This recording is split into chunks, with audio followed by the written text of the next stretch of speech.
So it seems you're quite interested in how AI is going to change things, specifically which companies are going to, be leading the way. You've sent in some interesting articles here comparing IonQ and Nvidia, two companies taking very different paths to power the AI of the future.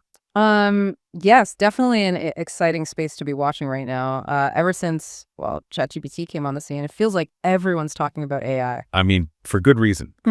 Did you know U.S. regulations around AI went up like 56% in 2023 alone? Just crazy. Wow. Yeah, I mean, that tells you something about how fast things are moving.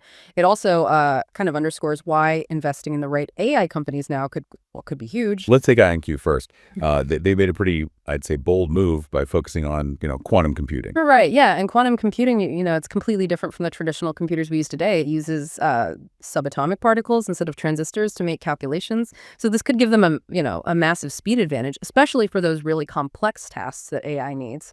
And IonQ is not just some, any quantum computing company. They've overcome some really serious challenges in the field, challenges that a lot of other companies are still struggling with. Well, yeah, like for instance, a lot of quantum computers need these incredibly low temperatures to work. They need to be super cooled.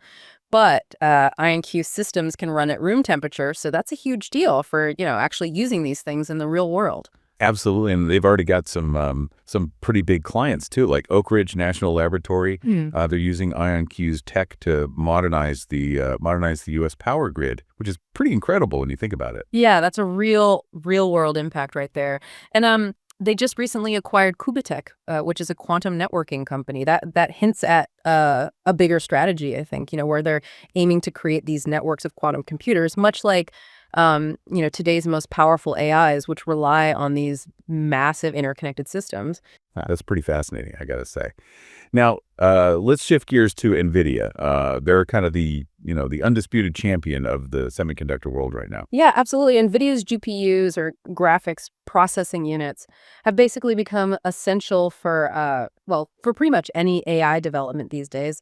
They provide that raw computational power that these AI systems need to process, just enormous amounts of data. Like, I think it was estimated that ChatGPT was built using something like 10,000 Nvidia chips, just to give you an idea. Right. Yeah, that's mind-boggling, really. And the demand for NVIDIA's products has been just through the roof, leading to record profits for the company. And they're not slowing down either. Yeah. Their new Blackwell platform is like designed specifically for the intense computing needs of AI. Yeah, each Blackwell GPU has, hold on to your head here, over 200 billion transistors. It's incredible, this level of complexity, all just to push the boundaries of what AI can do. Even governments are jumping on board. Japan and Taiwan are using Blackwell to build AI supercomputers. So, you've got these two companies, both with very strong cases. But your question is, which one is the better bet for the long term? That's a tricky one to answer, to be honest. Well, what are some of the key things we should keep in mind when we're comparing these two very different companies? Well, one key concept to understand here is quantum advantage, and this refers to the hypothetical point, I guess, when quantum computers definitively, outperform those classical computers. But that point, most experts agree it's still quite a ways off, could be 2030, could even be later. Okay, so what does that mean for Nvidia in the meantime? Well, NVIDIA's Blackwell platform, it's powerful enough now to actually simulate some quantum computing tasks. So at least for now, for the foreseeable future, I'd say NVIDIA is a less risky investment. Their tech is, it's delivering real results right now. But I mean, that doesn't mean we should write IonQ off completely, right? Yeah, of course not. I mean, quantum computing really does have the potential to revolutionize AI if, they can deliver on that promise. And IonQ is a major player in the field. If they can achieve that quantum advantage sooner than everyone expects, the whole game could change, really. It sounds like we also need to consider, the whole investment side of things too. Yeah, definitely. I mean, IonQ's stock price it's gone up a lot lately, which means the valuation is pretty high compared to Nvidia, So it's possible, even likely really, that investors are getting a little too enthusiastic about IonQ in the short term. So where does that leave us? Well, for now, I'd say Nvidia seems like the safer bet, the more compelling investment. They have a strong position in the market. Their tech is proven, and they're making a lot of money. But But there's that quantum wild card. exactly, IonQ is definitely a company to keep your eye on. That potential of quantum computing, it's just enormous. And if they can really pull off a breakthrough, well, the game could change dramatically, almost overnight. So it's a fascinating kind of well, I guess a fascinating contrast. On the one hand, you've got Nvidia, the powerhouse delivering results today, and on the other hand, you've got IonQ pushing the limits of what might be possible, with this whole quantum computing thing. That's a great way to put it. They're both, in the end, driving us towards a future that's powered by even more powerful and sophisticated AI. It's going to be very interesting to see how this plays out over the next few years. Yeah, it's a fascinating race to watch. IonQ betting on the long game with quantum computing, while Nvidia is really maximizing their current advantage with GPUs. We talked about the potential of quantum computing to totally change the game for AI, but how do these quantum computers actually work? Well, they operate on the principles of quantum mechanics, which governs behavior at the atomic and subatomic levels. It's pretty different from the classical physics we experience in our daily lives. Could you maybe break down the actual mechanics of how quantum computers work? Okay, so imagine a bit in a traditional computer, right? It can be either a 0 or a 1. But a quantum bit, or qubit, uses this principle called superposition. It can be both 0 and D1 at the same time. That sounds kind of almost like a paradox. How does that actually help with computation? So because it can be in these multiple states at once, quantum computers can do a massive amount of parallel processing. It's like exploring, many different paths simultaneously rather than just one at a time. And how do these qubits all work together? Through a phenomenon called entanglement. Two entangled qubits, they become linked. Their fates are kind of interconnected, even if they're physically separated. So whatever you do to one qubit affects the other one, no matter how far apart they are. Precisely, yeah. It's a pretty mind-bending concept, but this interconnectedness allows quantum computers to make computations across multiple qubits at the same time, which exponentially increases their processing power. So could you give us a concrete example of how this power could actually be used? Sure. So one area is simulating really complex molecular interactions.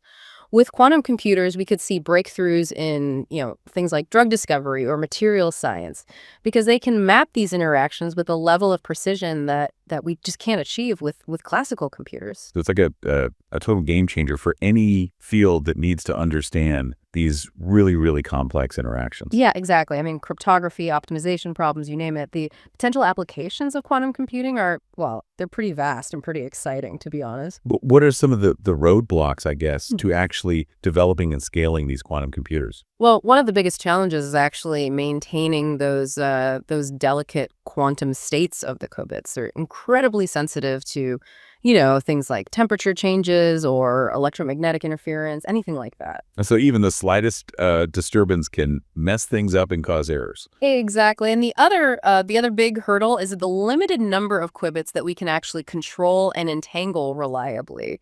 The most advanced systems right now, they only have a few hundred qubits, which is, it's a far cry from the billions of transistors you have in a classical chip. So it sounds like we're still in the early stages of this whole quantum computing marathon, so to speak. Yeah, we are, but progress is happening really quickly. To overcome these challenges, we need advancements in qubit technology, error correction methods, and quantum algorithms, things like that. And we need continued investment in research and development to really drive those advancements. And where does IonQ fit into this landscape of challenges and advancements? Well, their focus on trapped ion technology, which uses lasers to manipulate individual ions, that's shown a lot of promise in terms of qubit stability and scalability. It's definitely one of the leading approaches in the field right now.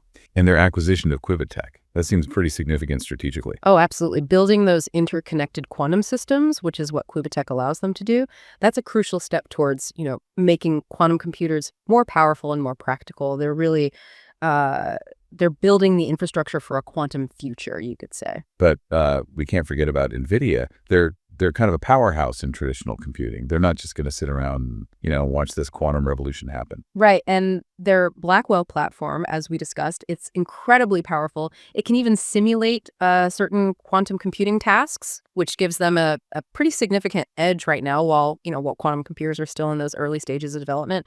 So it's like they're using their existing technology to kind of bridge the gap while we wait for quantum computing to mature. Exactly. Their GPUs are already doing the heavy lifting for AI applications in so many industries.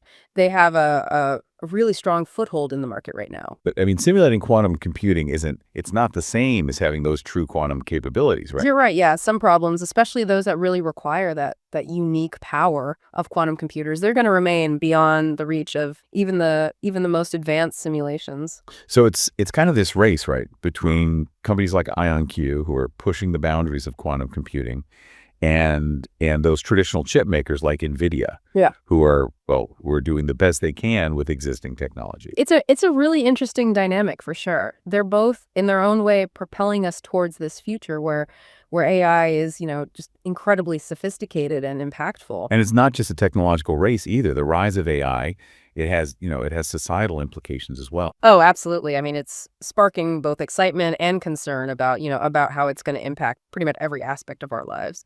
So what are some of the areas where we're already seeing or expect to see those significant changes because of AI? Well, healthcare is a great example. AI-powered diagnostic tools can, help doctors detect diseases earlier and more accurately, leading to more effective treatments and potentially even saving lives. And what about transportation? Self-driving cars. That's been, in the news for years now. Yeah, self-driving cars are a perfect illustration of AI's potential.